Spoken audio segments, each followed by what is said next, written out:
Our podcast is a part of the World Podcast Network, now with over 1,000 podcasts. Visit the World Podcast Network at worldpodcast.network to listen to podcasts in over 12 genres. Come vote our podcast episodes up and help us rise on the leaderboard. If you have a podcast of your own, you can join for free.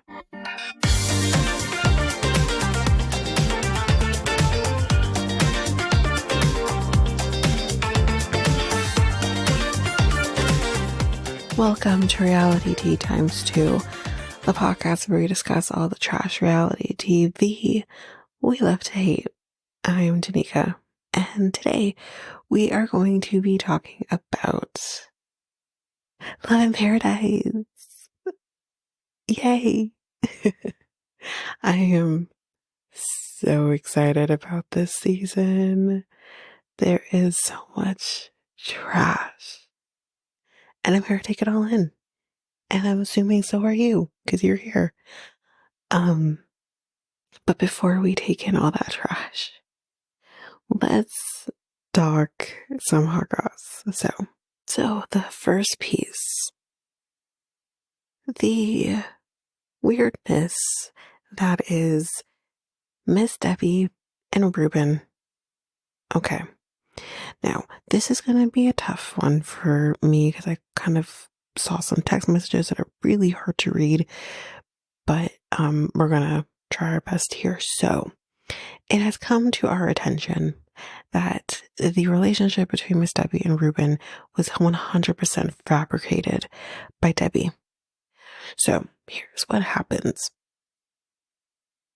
It appears that Debbie contacted Ruben to play her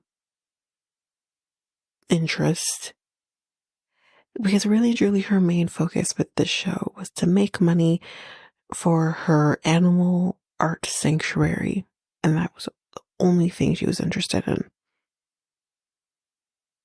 And I believe these text messages or direct messages were posted by Ruben because there's been some behind the scenes drama between Debbie and Ruben about GoFundMe's and her trying to quote unquote expose him on certain things, even though everything seems legitimate on his side of things. So he posted this to kind of, I guess, I don't know, shut her up. So here we go. The first thing I see is her saying, "I appreciate that, Ruben. This has been tough with this online dating thing, to find anyone halfway decent for this, for this date, whatever. Sad to say, there are some scary people on this site. Okay, I'm gonna try to make this bigger because it's really hard to see. I need to find someone at least somewhat presentable. There are tons of fake profiles. If you can help me out with someone or even yourself for this reality show, I would appreciate it. I just want to finish up the filming and have no expectations whatsoever. Just appear to be interested in me and convince the producer you might like to get to know me. Or refer me to someone that can play the part. They can work around your schedule, and filming is usually one day. It's a good opportunity to get yourself out there and perhaps could generate business leads. I'm just concentrating on my future creative arts therapy studio and animal sanctuary, and I'm using my 15 minutes of fame to generate funds for it. Thanks and appreciate your help. Most importantly, continue doing good for your family. You're choosing the best way of life to be their rock for them. Take care." He responded with, and this is somewhat cut off because the main focus was obviously Debbie's. He says, "Thanks, Debbie." Yeah, it's going to be kind of hard for me to do his because it's really cut off, but it was kind of acknowledging and I guess kind of saying, yeah, I'll do it. And then there's another message where she says, okay, Ruben, I'll give your number to the producer. Her name is Allison. She's and she's nice and pretty. Ew. And you could flirt with her when we're finished. What the fuck? I'll pass your name along and say we are friends, but interested in getting to know one another. By the way, what do you do for a living? If she asks me, I'll just tell her I like you because you take care of your parents and we get along well. There's more though. There is definitely more. And both are from Miss Debbie. And she says, I guess in response to the messages being posted, which that can't be fake.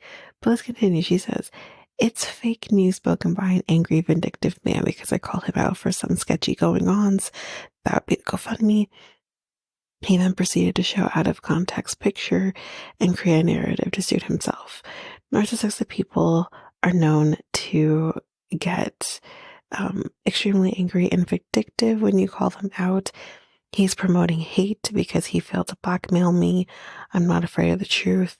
I cannot speak much on the matter as it has escalated into a terroristic campaign that has me concerned for my safety.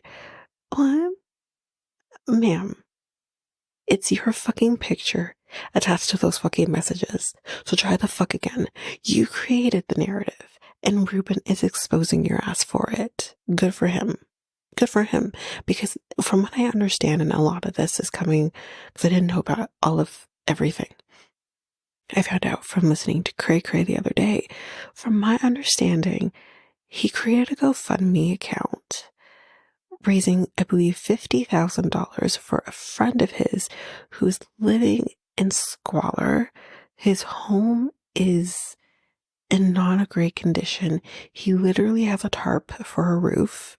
He's a hoarder as well, and he had no clue that his friend was living in this way. So he created a GoFundMe account. He is the receiver of the funds, and I think it's understandable for him to be the receiver of the funds. You shouldn't have the friend be the receiver of the funds. You don't know what he's going to do with it. And I believe Miss Debbie has come out and was like saying he's frauding because he's the one receiving the funds. Okay, please, Miss Debbie, sit your 68-year-old self all the way fucking down and shut the fuck up, because who else is going to receive the funds? Someone has to receive the GoFundMe funds. And it's not like he's asking for $500,000. He's asking for $50,000 to help a fucking friend. And I think from my understanding is that Miss Debbie might be a little upset that his GoFundMe is having some traction, whereas hers isn't. Because she has started, I don't think it's a GoFundMe, but something similar to a GoFundMe, where she's trying to raise funds for her business, kind of like a Kickstart, but it's not a Kickstart. And she's trying to do that. And I think she's asking for a lot of money, a lot. And she's only raised not even half, not even a quarter of what she's asking for. And I think she's probably upset about it. Here's why. Let me explain to you, Miss Debbie. I think people were definitely for you having the alpacas in the art studio and all this. And we're on your side with all of this. But when you went on the tell-all and you acted the way you did, that you lost your fandom because of it. Whoever was on your side, you lost it because of your appearance on the tell-all. Blame yourself for the reason why maybe you're not raising any money. Don't blame Ruben. Ruben came out of this squeaky clean, and he still is, because I 100% believe him. Receipts don't lie. The proof is right there. It doesn't lie. So I will post these so you can take a look at them as well, so you can see what I'm seeing, and you be the judge too. But it is very clear that Miss Debbie completely fabricated everything. Everything. And it's angering, and I can't I don't want to blame production in this case because she was also trying to fool production. But it's angering because it's like, we don't want to watch these shows for fake stories. We want the real thing. And that's what's upsetting about Debbie and her storyline. Anyway, there's that. So let's move on to the next piece. Zach and Katie from The Bachelor. Zach, our Bachelor, Katie's the one they picked. Have announced on Instagram on April 17th that they have placed the wedding will be taking place in Texas. Katie also revealed that that their nuptials have been set for sometime in October 2025. Adding that the pair are meeting with a wedding planner the following week. So good for them. They definitely had the long engagement. They're ready to go, and great. Let's move on to the next piece, the last piece for this episode. Tartik. Can't remember his first name now. Jason Tartik, that's it, right? Who was with Caitlin. They're no longer together. It's now been confirmed that he is now dating an influencer who is 29, and her last name was Stickler. I don't have her first name again, sorry. But she showed her support apparently for Tartik during a wrap party for his new book, Talk Money to Me, in New York City on April 19th. And in return, he gave her a little shout out during one of his speeches. After calling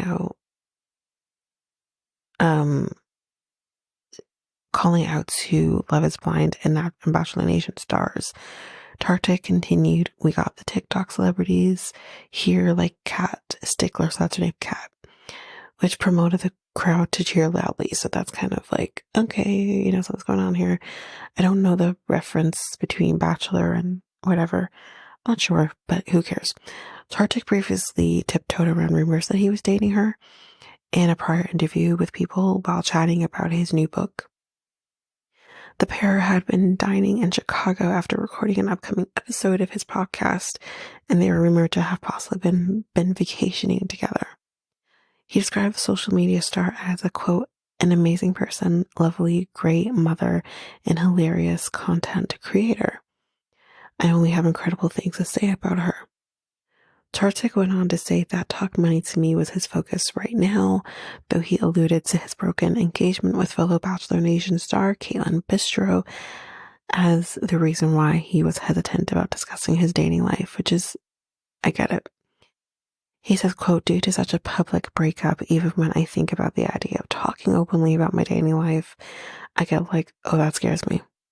And so he said the whole idea of dating is relatively new to me, because really there's been some gaps, of course, 100%, but from 2017, when I started talking to the Bachelor franchise, and in between there was a few months, and now I've been single for 9 months, and it's all still pretty new to me.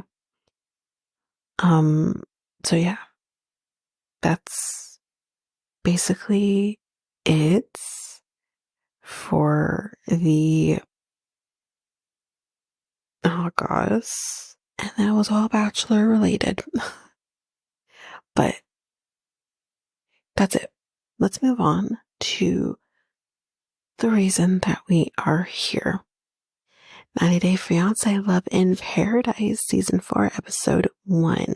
Check your baggage. So the first couple we have is Madeline, whatever, and Luke. So y'all, she's 19 years old. We'll get to him in a minute. Her and Luke have been together for a year. Yeah, because legally you can't be together for much longer than that. Okay. She says Luke is empathetic and generous, and he has tons of money. She says Luke pays all of her bills. She loves clothes. Luke loves when she dresses sexy. And so, yeah. And he also paid for her boob job. She's 19, y'all. Lord. And she wants Luke to move as soon as possible. So, before I move on to all of this, they've been dating longer. And that's fucking disgusting. I'm just saying, really and truly. And clearly this girl is all about the money. And he's an idiot. But let's move on. We are in LA. And I wrote, what the fuck is he wearing? My guy looks like he just came out of a snow video. He is 30 years old. Gross. He is a minor. I did get it right later on. Some sort of minor. His main focus is business. He says that he has gone into like the different types of business, clothing, jewelry, whatever. He says that he has tattooed her name on his body. Lovely, and you see it. And right next to his dick, he says, "Should get my boyfriend to do that. Just tattoo right next to his dick because it's fine, you know, whatever." He said he did that to show his commitment to her. Okay, because the proposal he did 6 months ago isn't enough. But anyways, so fucking dumb. The thing too that because I actually missed this scene when I first watched it, when it aired. It was my grandma's birthday that day. Anyways, we missed that particular scene in the beginning. But I heard, because I was going on Discovery Plus, because that's what we have here. I had one on Discovery Plus, and I'm just like, where's this episode? Like, what's going on? It's because in this particular scene, when they go to the tanning salon, his dick was just there for the whole world to see. And I'm like, whoa, kind of sad that I missed it. But anyways, because I want to, if it's there for me to critique, I'm going to critique it. But anyways, they fixed it. So I didn't see anything. Anyway, so he was a mining engineer for 7 years, but a month ago he lost his job because he was spending too much time going and seeing Madeline. So he has to clean the company truck and return it. That's so sad. Anyway, his friend, who's going to be picking him up after he drops it off, asks, "So how bad is it, your finances?" And he says it's bad. He has no money. He has to liquidate his 401k. Lovely. For what reason, though? He probably wouldn't need to liquidate his 401k if he wasn't paying all of his bills and hers. So, idiot. He has invested $500k in a jewelry store and a clothing store too, I think. But he has not turned a profit. Of course not. But now he has no savings and he has debt. And he tells his friend that he, spends probably $100k a month, I think, or $100k in total, on rent for her car, her food, etc. Basically everything. She's 19, she can fucking work. I don't understand. Anyway, he reminds me of, as I said, Snow before. He just has that look. He has this look. I'm like thinking about Infama. Like literally what he looks like. Anyway. But he hopes that she is with him for the right reasons. Spoiler alert, no, she's not. You're giving her. She literally says one of the best things about you is you have tons of money. She's not with you for the right reason. This is so stupid. This is great. his friend is like, what does he get? Sex, sir? That's what he's get. This is transactional on both sides. Okay, there's no doubt about it. For her, transaction is the money and paying her bills, paying her, being in a nice apartment, having nice clothes, eating, all that. That's the transaction for her. His is sex. It's transactional. So I don't care that either party is gonna lose here. Anyway. But Madeline does not know that he lost his job yet. He hasn't told her. Um, but he's scared to tell her. And I'm sorry, if you have to be scared to tell your partner, your fiance, that you are broke and you don't have a job now, so there's no funds coming in, then you might want to rethink this, all of this. So, yeah. But let's move on to the next couple. This is going to be great. Annie and Kyle. So we're at Malta with her. She is originally from Berlin, Germany. She moved to Malta during the pandemic. It was only supposed to be for 2 or 3 months, but then she got an amazing job offer and she couldn't resist it. So she's been there for a few years. She has a son. I think his name is Emelon. I think that's what I wrote. He's 6 years old. Her and his father broke up 4 years ago. She realized, though, that she wanted to have another baby because her biological watch was ticking. So 7 months ago, she met Kyle. And we're going to get some information on Kyle.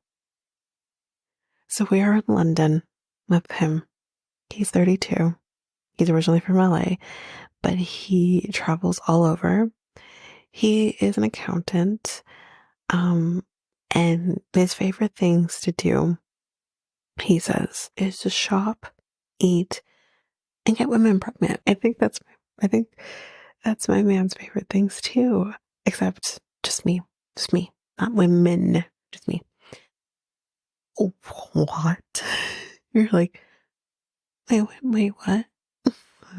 So he is going to explain. He says that his hobby, let me say it again. His hobby is sperm donation. Yeah, this is so perfect. He helps single women and lesbians grow their families. He says that his sperm count is very high. He avoids heavy drinking, smoking, drugs, hot showers. You poor thing. He eats organic. He takes B12, vitamin D, vitamin E, carnitine, which apparently is good for motility. Note that in my mind. He got into this by helping a lesbian couple that he knew. And then the women found out about him, I guess, from word of mouth.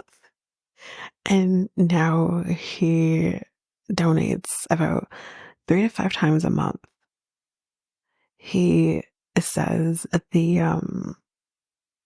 average sperm count is about 44 million per millimeter, I believe. His, however, is 242 million per milliliter. I don't fucking believe him.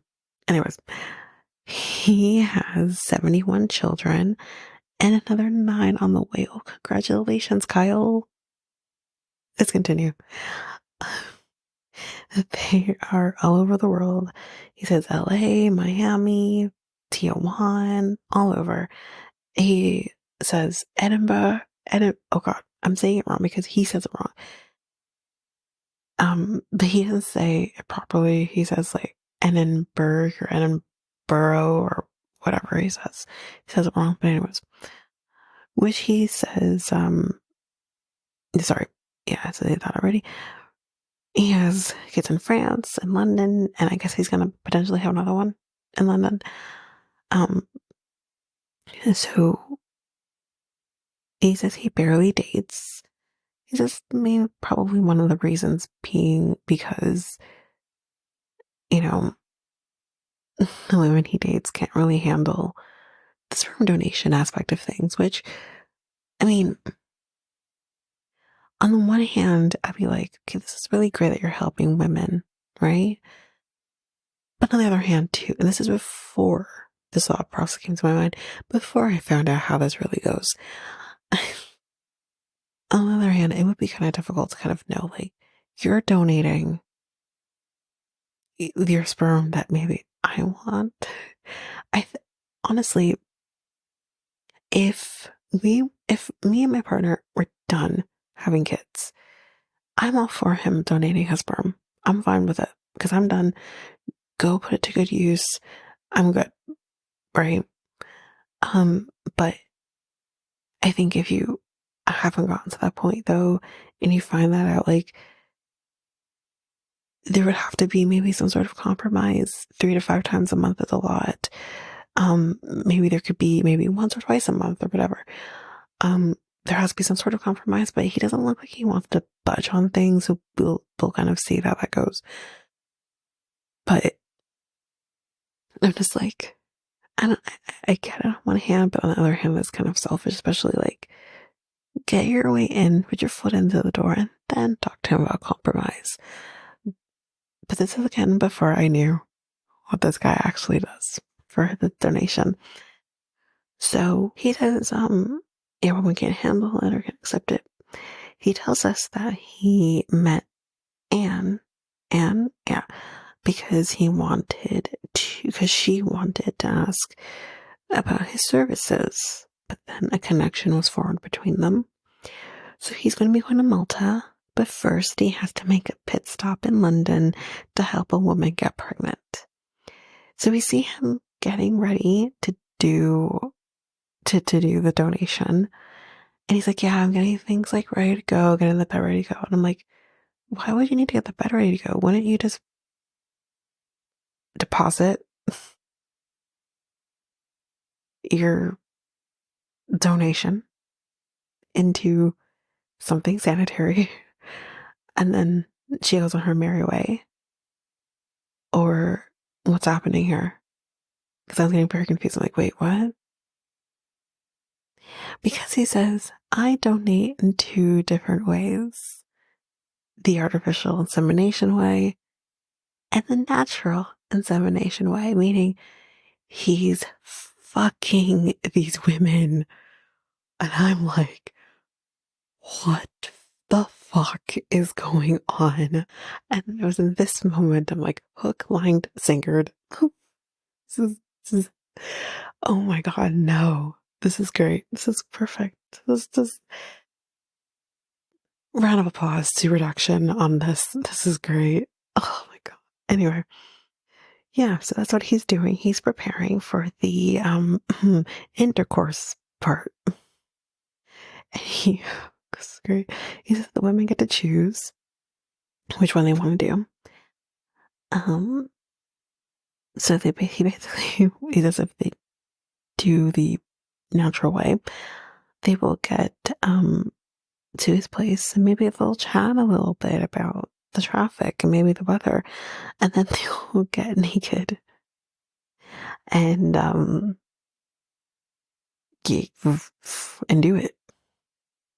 So he says after he finishes, oh my God, oh my God, oh no, the visual, the fucking visual that he provides us. I'm thinking to myself, like, that's what okay. So yeah, after he finishes, he will stay inside of her for I'm so uncomfortable, for 10 minutes.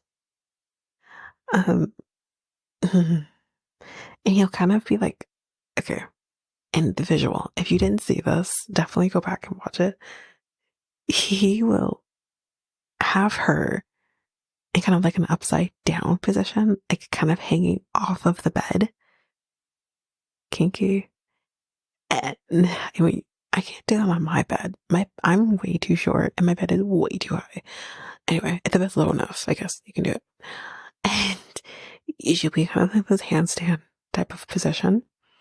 And he will be over her and just sitting in her for 10 to 15 minutes.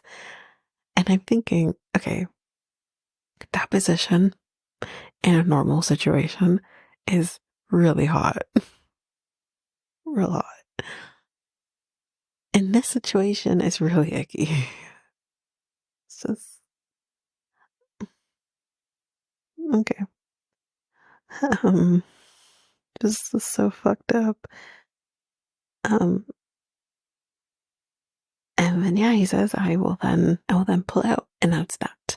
Now, I had the most notes on these guys. Everyone else was a page. Fucking Luke and Madeline were half a page.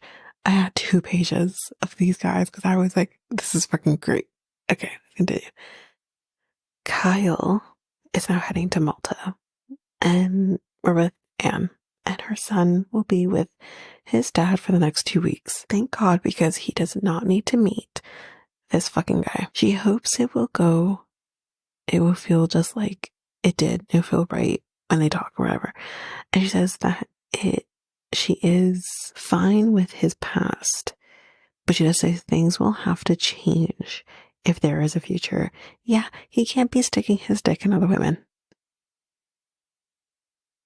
and do handstand positions. Um, she does know about the sex, obviously, because she was trying to seek his services. She says, like, that needs to stop. Like, all of that. The sex part of it, anyways. She would prefer the whole thing stop completely, but at least he would need to sacrifice the natural insemination. So he's here. Now she's picking him up and he hugs her. And he's like, oh, you smell good. That's relevant in a minute. He tells her, we gotta take things slow. You know, you gotta wait like 2 to 3 days for a kiss. And then everything else, like, you have to wait more. You need to earn my loving. We have to do a point system. We have to do a fucking point system. This fucking guy. I'm crying. When he says, we need to do a point system. I'm like, what? Again, hook, line, sinkered. And I'm like, a point system? He's going to explain the point system. So the point system, he explains that she can earn or lose points. Like, he got this from Harry Potter. 10 points to Gryffindor. Oh my god. Okay, yeah. So she can earn or lose points for good and bad things. For example, bad things would be smoking. You 1 point gone. Drinking. You lose another point. Eating unhealthy. You lose a point. And I'm thinking, it sounds like she has to do everything you do. That's what it sounds like. He's like, smelling good. She would earn a point, and she's smelling great, so she earned points for that. And he's like, if you're a good girl, we will see how it goes. Ew. He's like, you have to earn it. So with 3 points, she'll get a kiss. Okay. With 5 points, she'll earn a kiss with tongue. Ooh. With 10 points, she can have full-blown sex. So how many points do you have to get just to make out? Somewhere in the middle of 5 and 10? Like 7? This is so weird. And he's like, I think that this is a good idea. He doesn't want to jump into bed because he already does that with his clients. And he just doesn't want to build, God, he just doesn't want to build, he wants to build the emotional relationship before the physical. Okay, on the one hand, I understand what he's saying. It's like, I do this all the time. Whatever, I want to be able to build the emotional because I already have sex all the time. And I get it. However, you can't treat your potential, actual, real relationship the way you do. You have to separate the two. And this quote unquote point system is so fucking weird. It's just so weird. She says, you haven't been in many relationships, so I don't think you know what you're talking about. She killed him with that comment. Oh my goodness. But it's true. He says, you're sexy when you get upset. Ew. Now, I know some men are turned on when their women get mad. It's so much grosser coming from him. Ew. She says, we cut the points system. So we should cut the point system out. It's stupid. He doesn't like that. He doesn't want to do that. Now, I'm not really doing this season on because we are doing 2 of these episodes in one, so I'm not going to do that. But in this season on, she literally says he has a huge dick. Huge. And I said, of course this fucking guy has a huge dick. I can't. Let's move on to the last couple we have in this episode. Shawn and Alliya. So we're with Shawn. He's getting his hair done. He is 61 years old. He looks incredible. And he lives in LA and New York City. So he lives by coastal. I think it's by coastal is the proper term. He is a hairstylist. And he's actually like a hairstylist for the celebs. He's worked in television shows like Desperate Housewives, Ugly Betty, The Voice. He met Alliya online, but when he first met Alliya, she was a he and his name was Douglas. He says that Douglas would wear makeup, but still have the more boyish features, but he would think nothing of it. Totally normal. But a year in, things changed. They were in Spain for gay pride, and Douglas, I guess we'll say Douglas for now, was asked to be on a float. So Shawn asked Douglas if he had ever done drag before, and he said no, he had never done it before.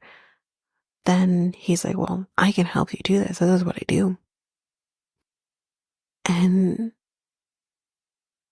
he says that once he put that wig on for the first time, it was like a butterfly coming out of its cocoon. He was extroverted when he's usually introverted. He was just loving it. And Shawn says, I think it was then that Alliya was born. And Shawn has not seen Alliya since she started transitioning. Shawn felt Alliya was more of a persona, but Alliya says to him that there is no more Douglas. And it looks like Shawn's kind of been struggling with this, which I'm going to put some thoughts out there in a minute. Let's get through this first. He says there's no labels for him when it comes to his sexuality. He says that he is attracted to both men and women. And he was married to a woman for 14 years, but got divorced. And since the divorce, he's kind of more been mainly dating men. He says what attracted him to Douglas was his physique.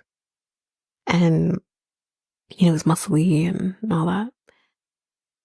And he says he questions if everything is going to change, including their sexuality, right? How they interact with each other. Like he doesn't know.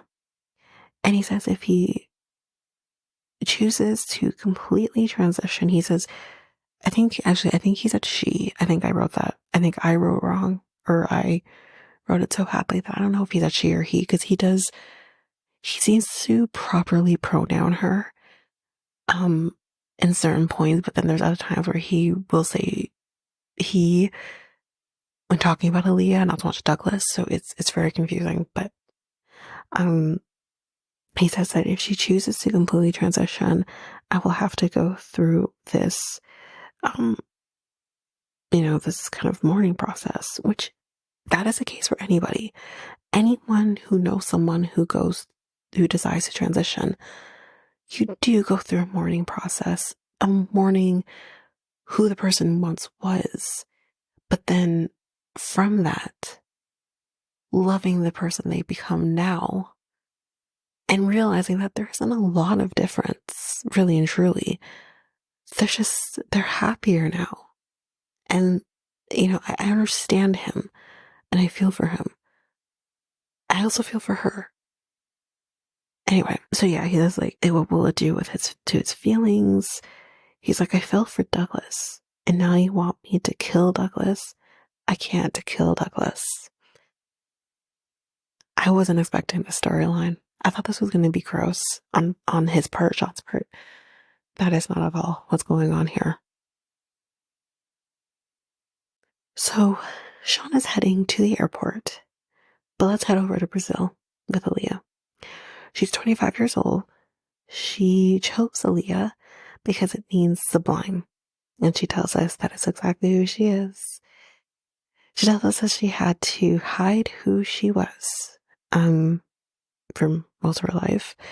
Her parents divorced when she was 5 years old, and she went to live with her grandparents. And she says they are very conservative, very religious, and there just wasn't a place for her to explore her gender and her sexuality. Whenever she would express herself, her family would say she was committing a sin. Hate it. She says once she met Shawn, though, things changed. They've been together for 3 years. She feels complete and loved. I love that. And this is going to be a hard storyline to watch.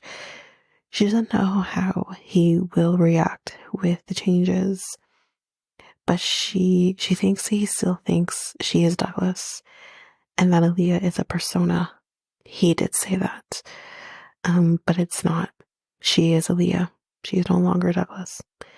She says if he tells her to not be Alliya, it would make her feel scared, because you should be able to be free. And she has not been free for most of her life. She literally just have to be told she has to bury it. And that's not fair. And I don't think he would necessarily tell her she has to bury it. But then who knows? I don't know. He is older. I don't know. She says they will not be able to continue the relationship, and this will hurt her heart. I don't know how this is going to go. I really don't. I want to give grace to both of them because this is tough for both. I understand him, Shawn, but I obviously understand Alliya, and I want her to be her authentic self, and this is her authentic self, so she should be able to do it and still be able to keep her relationship going as well. But I don't know. And I don't necessarily think Shawn is transphobic. I don't think he is. I think it's just he also has to transition from Douglas to Alliya in his way, and I don't think he knows how to do it yet. But we'll see. That is it for this episode of Love in Translation. We're done with that. Love in Paradise. We're going to take a break here, and when we come back, we will jump in with the newest episode. I'm back, and I am going to be going into the next Love in Paradise episode. So, episode 2. We're experiencing turbulence. So, I realized I was saying her name wrong in the last episode. I kept saying Anne. It's Annie. But Annie and Kyle, we're going to talk about them first. We had everybody in this episode. So, he is actually going to be staying at his own place for the 2 weeks that he's there. And I just wrote, he is so freaking awkward. And we're going to see how awkward he really is. He doesn't like to share his space with people, which is whatever, that's fine. He says, okay, I have to look sexy. And then he starts doing this exercise over the bed to do like crunches. And I'm like, you can't go on the floor and do the crunches. Like, I'm confused. But then the whole thing about him looking sexy, it's like, but what you are about to go to the restaurant in doesn't, it just, the whole sexiness thing kind of goes away, you know? He says that she is his first real girlfriend. That's obvious. And he's like, I'm just going to throw this stuff into the closet. No need to fold it. Just throw them in there. I'm like, men. But not all men. There's some men who are organized and clean and not, just him. He thinks what he is wearing currently, which those who didn't those who didn't watch the episode, he's wearing this very Simon Cowell-ish black t-shirt and these blue exercise shorts. In a sense, they look like exercise shorts. That's what he's wearing. And he says he thinks that is a good outfit for him to wear to the restaurant. Here's another thing that I want to mention. This is also for those who didn't maybe clock it, you might have missed it. This is also the exact same outfit that he wore from the airport. Like, this is what he was traveling from London to Malta in. So then my next question is, so you're worried about looking sexy to do this exercise. You're not going to shower? Because you probably stink. As far as I can see, my guy didn't put any soap to his body. I'm just disgusted. Anyway, he gets to the restaurant, and obviously she can see that he's wearing the clothes that he's wearing, and she says, I believe that's the same clothes he was wearing from the airport. And she looks great. And he's like, well, that's normal. It's fine. I see everyone wearing shorts. There's nothing wrong necessarily with wearing a nice pair of shorts, like a khaki type short. You could wear something like that. That's fine. The shorts you're currently wearing to this restaurant is no bueno. It's just no good. And I don't understand. And we're going to get some more that he has to say here about his clothing. Because he says, we don't really get all dressed up in America when we go to restaurants, I guess. And I'm just like, okay, sir, hold on. Now, I'm not American. Okay. I'm Canadian. But we're all from the same continent. And I think go about things somewhat similarly. And although you may not necessarily wear fancy clothing, I think it also depends on the restaurant you're going to. Like, if you're going to a fine dining restaurant, you're going to dress appropriately. If you're going to, like, I don't know, here in Canada, like if you're going to like a Kelsey's or something, I don't know if there's Kelsey's in America, or let's say for America an Olive Garden, you might not necessarily get dressed up, but you're going to look presentable. The way this guy is dressing as if he's going to a fucking McDonald's. Like, that's how I would dress to go to a McDonald's. You know what I mean? I actually dress better going to McDonald's than what the hell he's wearing.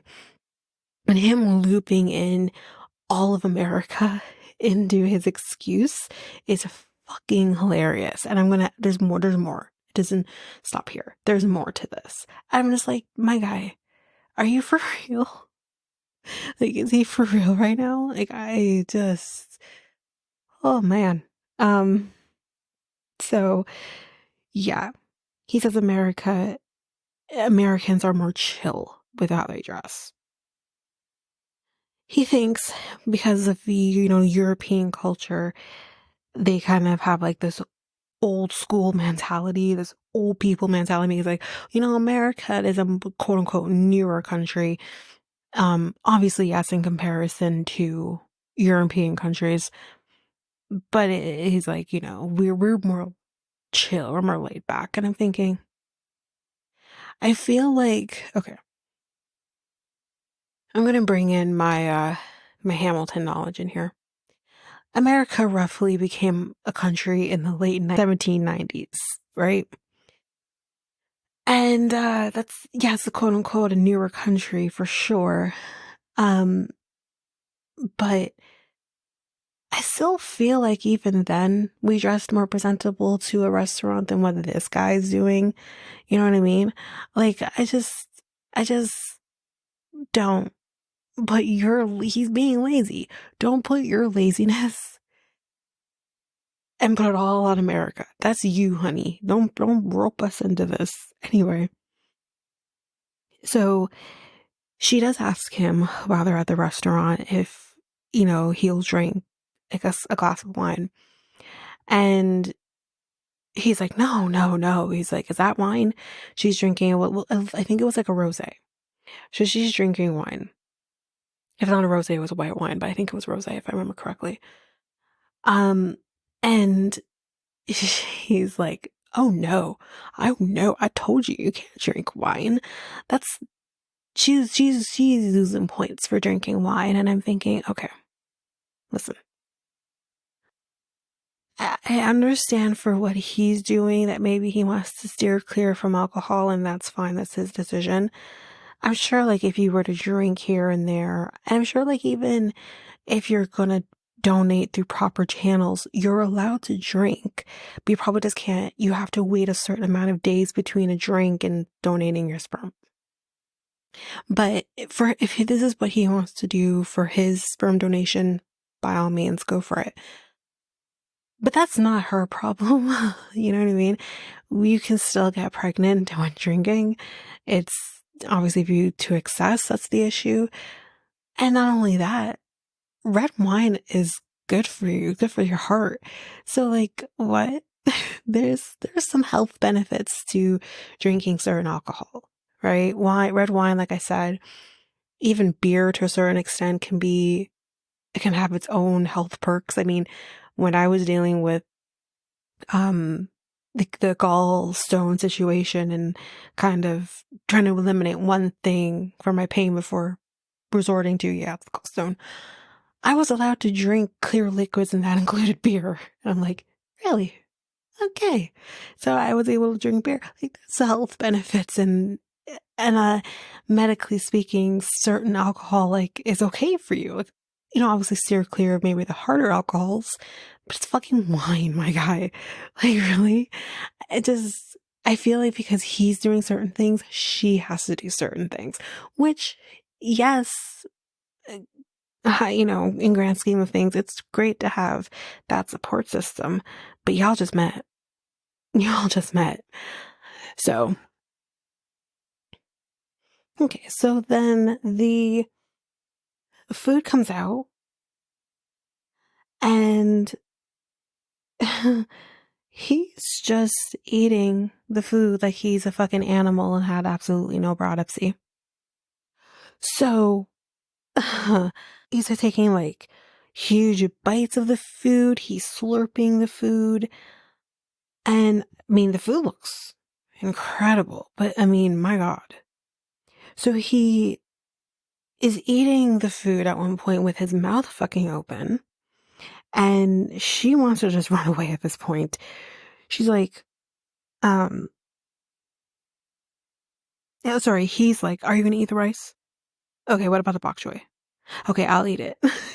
And she says, okay, so why do you need to slurp the food in order to eat it? Like, only kids do that. And he's like, well, I don't want to waste the food. And she's like, okay, that's fine, but you don't need to slurp it to eat it. Anyway, he says, like, I feel sad about her being embarrassed about how I'm eating. And then again, he chalks up her feelings about how he's eating to, well, she's European. So, she, like, okay, let me look up my notes here. He says that, that etiquette shit in Europe, but we don't do that in America. I know they have etiquette schools in France, but we don't do that in America. I have a lot to say. Because then he ends it off, this little piece, by saying, I have a French baby mama, so I know. Okay, I have a lot to say. Number one, having etiquette when you're eating, or etiquette in anything, is not just a European thing, it is a human thing. Okay, number two, there are etiquette schools in America. Usually women have to go to the etiquette schools, but they're there. And so again, it's not just a European thing. Number three, you can't say that someone is your baby mama when you're the sperm donor. You then in turn are not legally fathering someone's child. Biologically, sure, but legally you're not. So to claim you have a baby mama in any country, anywhere in the world, is false. I was just like, wait, what?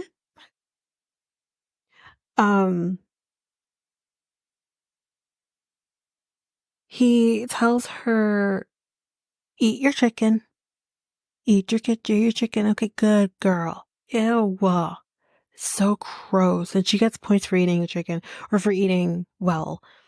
So he's like, I gotta tell you something. He's like, you know how I like my back scratches or whatever? He's like, I love it. She didn't remember about this, but he said he told her. He's like, that's a requirement. Let me see your nails. Perfect. I need those nails in my life. Ew. He's like, I got this perfect spot in his back that if you scratch it, it kind of like paralyzes him, he says. So she actually does it in the moment, and he's literally like having an orgasm while she's doing it. It's the weirdest fucking thing. It's gross. Ugh. And he again calls her a good girl. It's just, ugh. He needs to stop. He needs to stop fucking saying good girl. It feels predatory a little bit. So gross. But listen, I had, my ex-husband was the same way. Not necessarily a particular spot in his back, as his back in general. But it wasn't like he said it's a requirement. Actually, if I were to touch his back in any moment outside of the bedroom, he would run away from me. So it was like, it was gross. This whole thing was gross.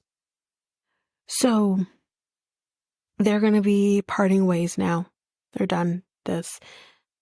And he tells her, for the next day, look sexy. My guy just came to this restaurant not at all looking sexy. He looked like a slop. And he's like, wear a ponytail. I like them. And he's like, okay, I'm going to hug you now. But after all of this nonsense with him, she still wants to continue with him. I have questions. I really do. But anyways, that's it for Kyle and Annie. Let's move on to Shawn and Alliya. So he just landed in Brazil, and here he comes, I said, and she brought him orchids, purple ones. There's orchids are important in my family. So they seem really cute together. But he says under it all, he still sees Alliya. He still sees Douglas. But I mean, yeah, because yes, she may be transitioning or choosing to transition, but that doesn't mean that the core values of who Douglas isn't in there, or who it just means her true self is now coming out, but those core values of who makes her her, whether it was Alliya or Douglas, is still going to be there. So says that she lives with her grandparents currently, and they do not accept her being transgender, and they do not accept her relationship with Shawn. I think we can put two and two together with that. So because of this, they're going to be staying in a separate apartment to have their space.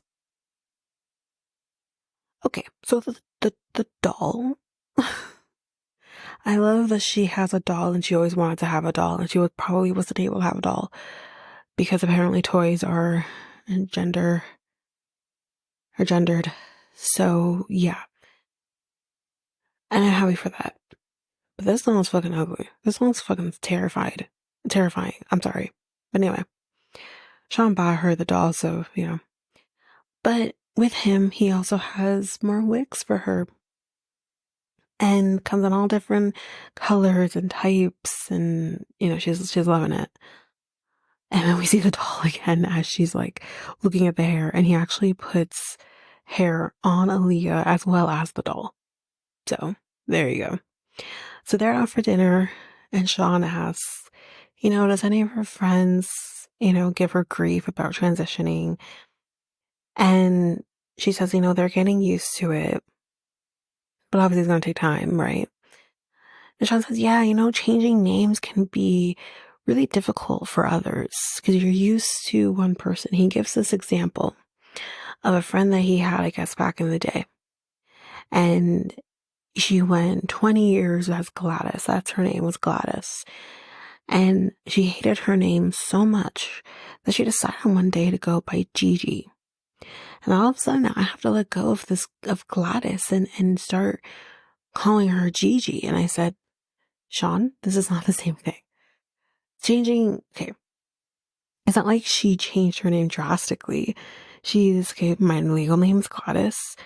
I want to go by Gigi. There's nothing wrong with that. Like, what? And, but that's still not the same thing. This is a person who is transitioning from male to female, and her now dead name is Douglas. You're not gonna go as Douglas looking like her. And she says this as much. She says as much, and you're going to change your name to a more female appropriate name, and that is Alliya. This is two different things than someone deciding to go by a nickname, And I'm just like, okay, so are you just incapable of change? Now, because again, going from Gladys to Gigi is a change, yes, but it's not a drastic change. And I do understand going from male to female as a drastic change that you do need to get used to. But if you love the person enough, you're able to look past those things. And there are plenty of people who are in relationships with people, and their partner may decide to transition, and they still stick by the person because that's love. And if we're going to get into a little bit more, he does say a little bit more, but I'm just like, I don't know. Because I really do like Alliya. Anyway, she says in the moment that she's upset because she thought him bringing, the wigs was kind of his way of being supportive of her transitioning. And she's kind of maybe saying that maybe that's not the case anymore. She's unsure, She says, if there are things on my body that I want to change, I want to be able to do that. So she talks about the fact that her stomach isn't as flat as she would like it to be. So she grew up overweight, and we see, some of the pictures. She was cute, a little chunky monkey, but obviously she had body issues. And even though she's worked out a lot and she's lost a lot of weight, she still has kind of, I guess, like a pouch or something, and you would like to get rid of it.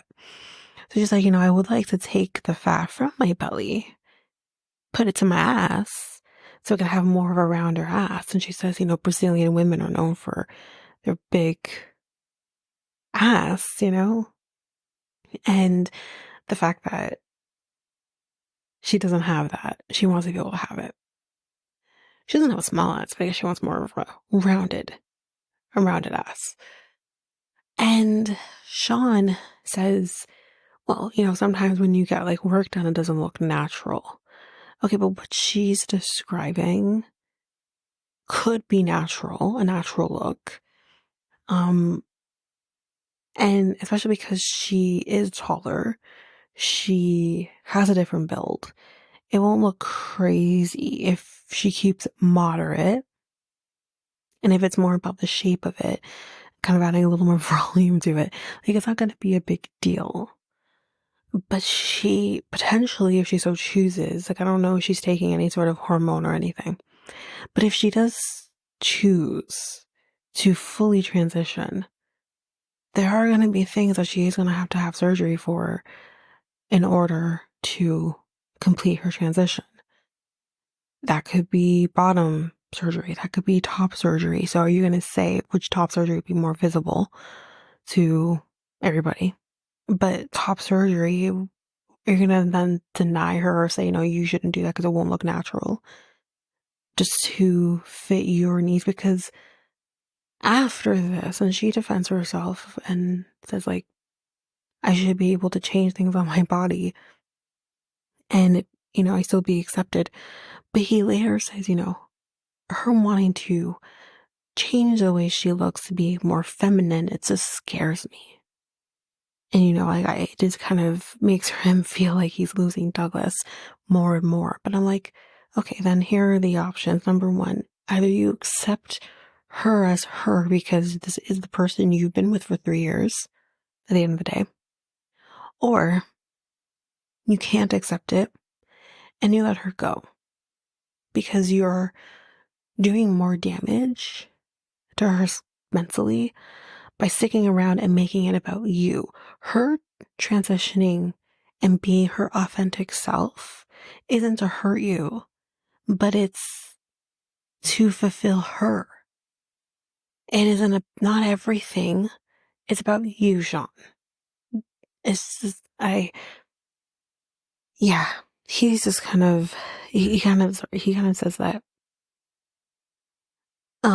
it's not about the genitalia in terms of the transitioning. Because I guess he kind of thinks, oh, and I think we all kind of think it, oh, you're bisexual, so you should be able to be fine with her transitioning. I understand when he says, like, it's, I fell in love with Douglas, whatever. I understand all that. But he said it's not about the genitalia, and that's fine, but it's about the personality. Now, I didn't know Alliya as Douglas. Only he knew Douglas. Or knew Alliya as Douglas. Why can't, like, I feel like the core of what made Alliya, whether that was Alliya's Douglas or Alliya's Alliya, is still there. The personality doesn't transition, the outer shell does. And maybe your confidence level will change, but that doesn't necessarily mean it alters the personality. Like, I can talk about this forever, but it's just, yeah, it's a lot. But anyway. Let's do Luke and Madeline before we do Alex and Adriano. Adriano. Let's do them first. So anyways, let's do Luke and Madeline. So he's packing and they're going to be having some tough conversations when he gets there. He says, when I met her, I was a baller. I had the house, I had the money, he had a job, guys. Now he isn't a baller because he lives in his mom's garage. He's made some bad investments and now he's broke and let's not forget, jobless. So he's gonna be telling her. Plus, y'all, he has some other secrets. Jesus. Also, he says that she thinks that the trip is actually going to be him moving permanently. She has no clue that he isn't moving permanently. What the actual fuck's happening? So he's on the way. He's on the plane. He's heading that way. So we see her doing a Rubik's Cube. And I'm like, oh, look at her. She said that she does it for her anxiety.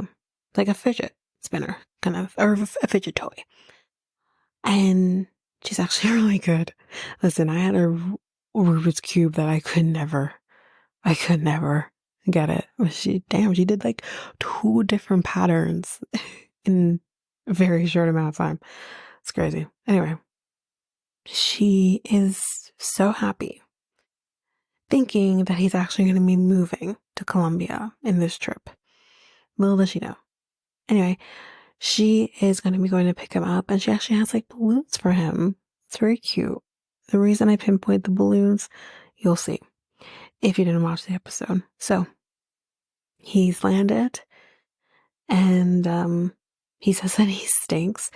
Now, I'm not sure how long the trip is from LAX to Colombia. I think she's in, not Bogota, I think she's in Medellin, right?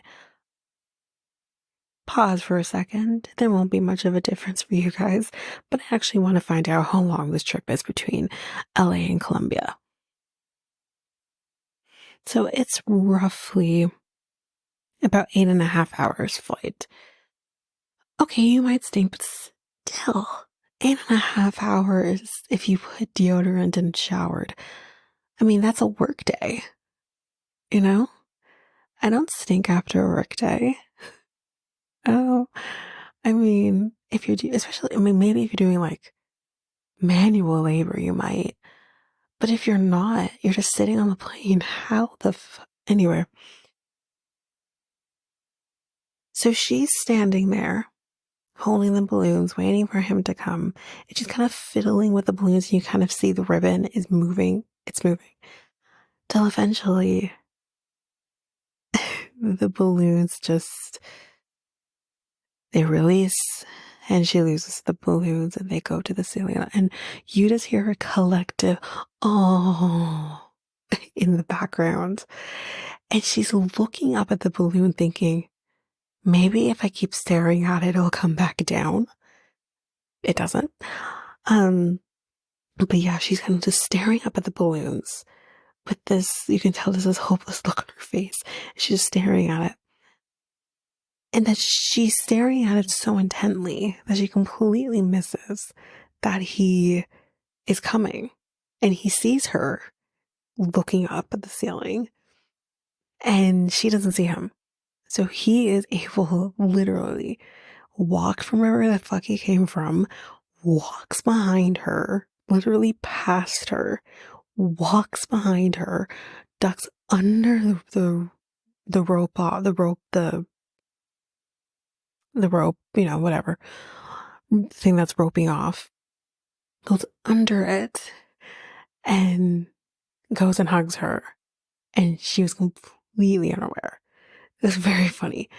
And she's like really excited to see him. Like she's really excited to see him. And she's like, I got you balloons, but I lost them. And he's like, okay, I'll lift you up and you grab it. So he lifts her up and able to grab the balloons. And then we hear the collective, yay. So the thing that she had the balloons on, like a poster, like a blown up picture of them. You know, it's cute. So anyway, she's like, I'm so happy that he's here. And then this was perfect. She says, I'm so excited that you're here. And she's like hitting him with the picture. Each word just hitting him, and then she hits him like she kind of reminds me of me. That's something I would do. Just be like this playful, and he's like, what the fuck? But it was, I actually laughed out loud. I'm like, this is fucking perfect. I'm like, you know, she is a gold digger, 1000%, but she's funny. I like her. Like, I actually like her. even if she is a gold digger. I like her. Um, but my mom mentioned if that's her excited, what is her mad? Good point. But I guess we'll find out eventually. But that's it for Luke and Madeline. Let's go and talk about our newest couple that we haven't met yet. But this completes our four. We've got Alex and Adriano. So we meet Alex. She's 30 from Dallas, Texas. She's a family therapist and she feels that she always has to be professional all the time. So in order to balance that out, she always spends time with her family. So we see her with her family. She says, like, the women in her family, make her who she is or whatever. And I said, everyone look incredible. We got sister, we got cousin, we got aunties, we got the whole thing. And I said, y'all about the same age. Black don't crack. Anyway, so we're talking about sausage and we take the opportunity to talk about real sausage to then talk about Adriano sausage. Okay. They would demand you anything. She's like, what? So anyway, she took a trip to Italy and she opened up a dating app. She's like, you know what? Thinking about it now, that was probably a really bad idea. I wouldn't do it. But there she met Adriano and she's like, I opened up that app, I matched with him, and she's like, unfortunately, it was the last day of her trip, but they have been together for a year, but they've only spent 10 days together physically. But she tells her family, well, we're okay, but we do got some issues. Like the fact that he wants to do multiple threesomes. I'm sorry, what? She has done one before, but in her 20s, she was curious about what it would be like to be with a woman. She acted on those curiosities, but she got that out of her system, and now she doesn't want to do a threesome again. And she kind of think, like, I think she kind of wants to have more of a traditional relationship. So she is going to be treating this trip in a way to kind of figure out whether or not he's the one or he is not the one. She says they have argued so much about the threesome of it all that they've actually broken up twice in a year. He would say that he would leave it alone each time they broke up, but he would just bring it back up again. So now we're meeting Adriano. He is 33 from Napoli, Italy. Napoli is gorgeous. Oh my gosh, it's beautiful. He does say it's the third largest city in Italy. And we learn about, how he met Alex from his point of view. He said he wasn't really looking for anything serious, but then he was attracted to her. He said he's fallen in love with her. He says that she's very smart and, he seems to have fallen in love with her. But, he does say that she is the first Black woman that he's been in a relationship with. However, like he doesn't date in terms of background, culture, ethnicity. He doesn't think about those things. So then we're meeting up with a friend of his. Didn't catch his name. Don't really care. He says that he's looking forward to cuddling with her. He misses her. And you know what, guys? He's really horny. So he's also looking for that too. And his friend's like, I guess I'm not going to be hearing much from you for like 48 hours. And he's like, longer. So, but he is actually really excited about the friend meeting her. He says she's really important to me. All that. And the friend does ask him, do you actually love her? Or do you guys just have really great sex? because sex can make you just think you're in love with somebody. Yeah, what's the problem? So, but yeah, he's like, is it that or what's up? And he says, no, I do love her, but he does wish that she would maybe give a little bit on the threesome. Okay. He says that in the beginning, this is interesting. I do want to hear from her on this. He said in the beginning she actually was open to doing a threesome, but then changed her mind, which she's entitled to do. But I do wonder, like, because this was also discussed too between me and my mom. We do wonder if she talked about her sexual experiences, what she'd done to do. And he's like, oh, you've done threesome before. So have I. And, let's do it. But I actually initially thought, oh, maybe he just hadn't done one. And he's like, oh, I want to do, how men are. But he's actually done them before. He said he did his first threesome when he was 28, so roughly 5 years before. And he said he loved it so much. Of course he did. But he makes it about, three souls becoming one and the energies, stuff like that. I'm like, my guy had nothing to do with that. But okay. But that's what he's making it about. And his friend says, well, if she can't, like, give you everything that you want, then why don't you just break up with her and find someone who can give you everything that you want? But he does say that he doesn't want to break up with her. Like, he kind of just hopes that maybe she'll just give in one day and she's not going to budge on that. Which is interesting that we kind of have like the friend saying that to him. We had her family saying it to her too when she was talking about it from her perspective. It's like there's, you're kind of saying there's men who aren't going to need, and why can't you just try and be with them, But anyway, that's basically it with them. Not much else to really talk about, but let's do next time on.